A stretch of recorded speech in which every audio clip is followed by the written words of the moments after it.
जो है फंस गए हैं बहुत बुरे चक्कर में।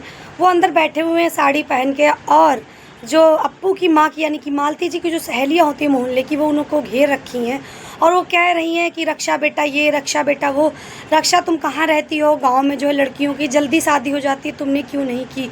तभी रक्षा रक्षित बात करते हुए कहता है धीमी आवाज़ में कि मुझे अभी शादी नहीं करनी। तभी वो मोहल्ले वाली औरतें कहती हैं कि कहो तो मैं तुम्हारे लिए एक लड़का ढूंढूं। मैं एक लड़का ऐसा है कि जिसकी 2 बच्चे हैं, शादी हो चुकी, उसकी वाइफ नहीं है और उसके पास फैक्ट्रियां हैं और 60,000 रुपये कमाता है महीने का, तो मैं बात करूं।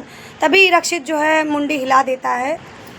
अपराजिता को बहुत मज़ा आ रहा है दूर से, क्योंकि रक्षित की वॉट लग रही है। तभी उधर दिखाते हैं कि बाहर जो है अविनाश सामान लेकर आया होता है। तभी मालती जी कहती हैं बेटा सामान ले आया? अविनाश कहता है जी माँ मैं ले आया हूँ।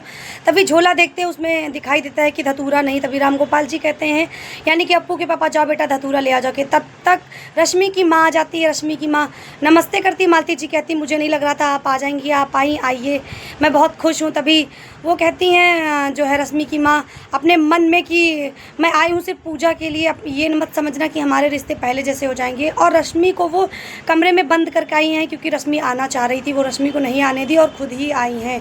तभी मालती जी जो है अंदर ही अंदर बहुत खुश हो रही हैं। मंदिर में दिखाते हैं कि रक्षित की माँ जो है रक्षित का इंतज़ार कर रही हैं पूजा करने के लिए, लेकिन वो अभी तक नहीं पहुँचे हैं। वो बहुत ज़्यादा परेशान और कह रही हैं ये लड़का पता नहीं कहाँ रह गया है, अभी तक नहीं आया है, मेरी समझ में नहीं आ रहा है। तभी बड़ी माँ जो उसकी होती है वो कहती मैं कितना गर्मी लग रही है, मैं काली ना हो जाऊँ कहीं, ये रक्षित मुझे काला करके ही छोड़ेगा। उधर दिखा रहे हैं कि अपराजिता जो कमरे में है कुर्ता सी रही है और रक्षित फंसे हुए हैं। तभी एक लेडीज़ कहती है कि मेरा सर बहुत दुख रहा है, मेरी बहुत तेज़ भूख लगी है, क्यों ना रक्षा तुम मेरा सर दबा दो। तब अपराजिता शॉक्ड होकर खड़ी हो जाती है। वो कहती है अगर रक्षित सर ने हाथ लगाया तो इन लोग को पता चल जाएगा वो आदमी है।